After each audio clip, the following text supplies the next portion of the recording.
There is no wind. That is the whole problem. 1,000 ships are pulled up on the beach at Aulis. The sea is flat as poured metal, and it has been flat for weeks. Your men are eating through supplies meant for a campaign that has not started. They have begun fighting each other over nothing, and you are standing on the sand in black bronze, listening to a priest explain what the wind is going to cost you. You know roughly what happens next. Almost nobody knows what it actually meant. So let's do this properly. Not the myth. You, standing in that armor, in that year, holding that job, because the job is nothing like what you are picturing. Start with the building you left behind, Mycenae, in the northeast of the Peloponnese, roughly 3,200 years ago. You live behind walls built from blocks so enormous that Greeks living only a few centuries later could not imagine human beings stacking them. They decided giants had done it. They called the stonework Cyclopean, and the name stuck. It is still the technical term today. An entire civilization looked at your house and concluded it was not built by people. Now walk inside, because the inside is where the surprise is. In your own records, you are not called a king. The word on the clay is wanax, and that word appears on clay because your palace wrote things down obsessively, in a script we now call Linear B. Here is what those tablets say. Sheep, thousands of them, counted by flock and by shepherd's name. Chariot wheels, listed by condition, including the broken ones, which somebody still bothered to log. Quantities of perfumed olive oil. Bronze issued to named smiths with the amount each man received. Rations for women working in textile workshops, listed with their children.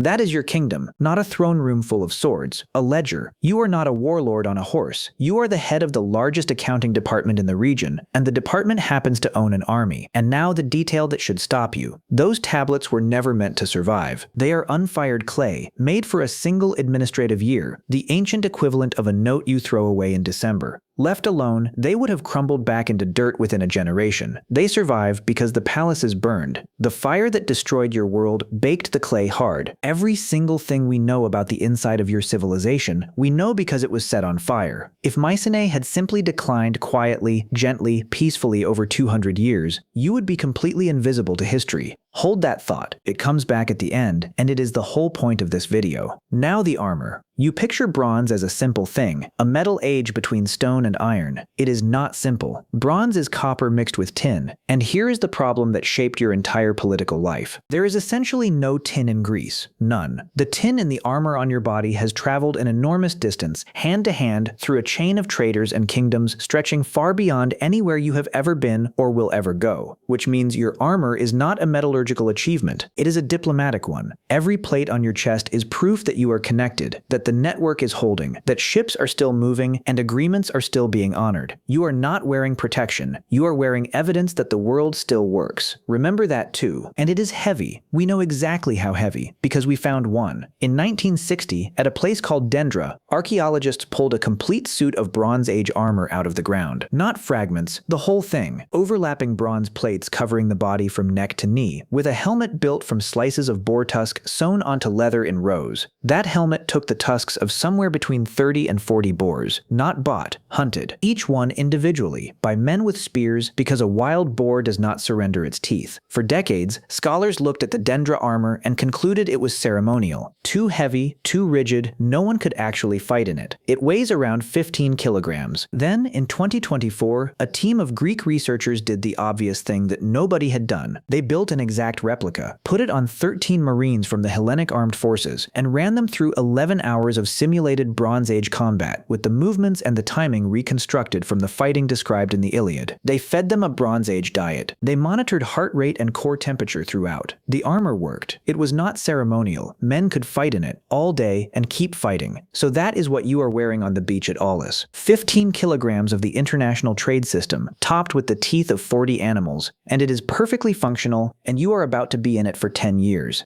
10 years. Say that number slowly, because everyone repeats it and nobody feels it. Not 10 years of battles, 10 years of sitting outside someone else's wall. 10 summers, 10 winters. Children conceived in the first year of the war were old enough to hold a spear before it ended. And back home, the ledger kept running without you. Now the part everybody skips, and it is the most important scene in the entire story. You come home. You actually come home. Out of all the men who sailed, you are one of the ones who made it, and your ship touches the shore of your own kingdom, and you are alive, and you won. Your wife comes out to meet you, and she has laid a path of cloth on the ground between the ship and the door. Deep crimson-purple cloth, unrolled across the dirt, and she asks you to walk on it. You need to understand what that cloth is. Purple dye in your world comes from a sea snail, harvested and processed in numbers that are difficult to hold in your head. Thousands of animals crushed for a quantity of dye that would barely color a single garment. It is, by weight, one of the most expensive substances that exists. Kingdoms trade it. People are buried in it, and she is asking you to put your feet on it. You object. You say, correctly, that this is what is done for gods and not for men, that you are not going to walk into your own house treading on something like that, that it invites exactly the kind of attention no one should invite. She talks you into it, and you step onto the cloth, and you walk the length of it, ruining every centimeter under your boots, and you go inside your own house, feeling like the most fortunate man alive. That is the moment, not the blade that comes later, the cloth. Because the trap was never the weapon. The trap was the honor. She did not have to overpower the man who took Troy. She only had to offer him something that a returning conqueror could not refuse in front of his own men, and let him walk into his house having just publicly accepted a welcome that no living person should accept. Inside, you take the armor off. Of course you do. You have been in it for 10 years. It is the first thing any man would do. And in that moment, for the first time since Aulus, you are simply a person, unprotected, in a warm room, in the place you have been fighting to get back to. You do not leave that room.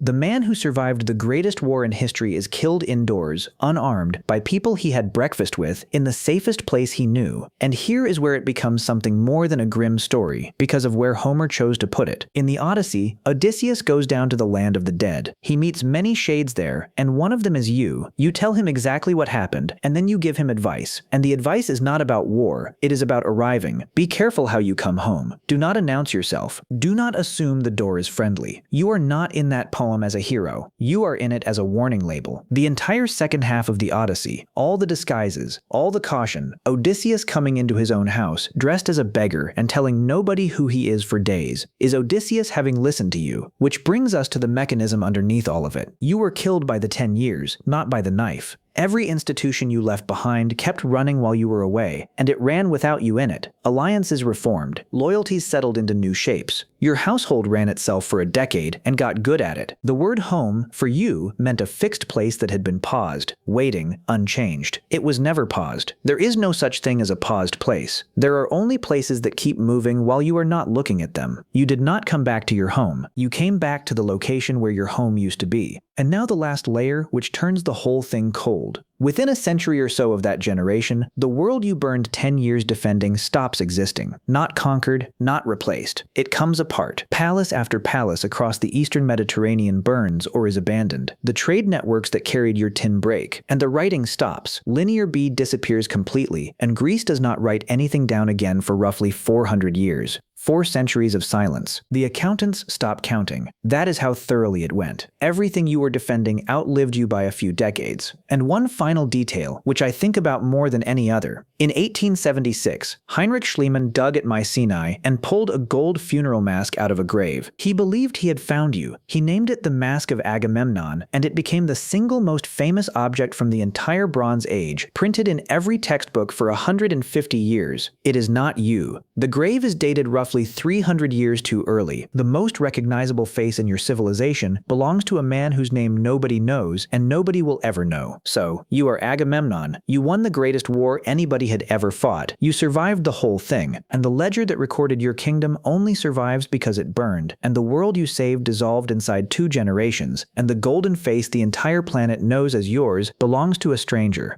Now put the armor down and look at your own life for a second, because the mechanism does not need a war. It only needs time and an absence. There is something you are currently postponing your life for. A stretch of years you are giving to a job, a goal, a place you are saving to get back to, a version of things that will start properly once this is over. And in your head, that thing you are coming back to is holding still. It is waiting exactly as you left it, and it will be there when you are finally done. It is not holding still. Nothing holds still. The people in it are becoming slightly different people every single week you are away. And so are you. And the gap does not announce itself. It just quietly widens until the day you walk back in and discover you are a guest. The wind at Aulis is always going to cost you something. The only real question is whether you have checked, recently, what you are actually buying with it.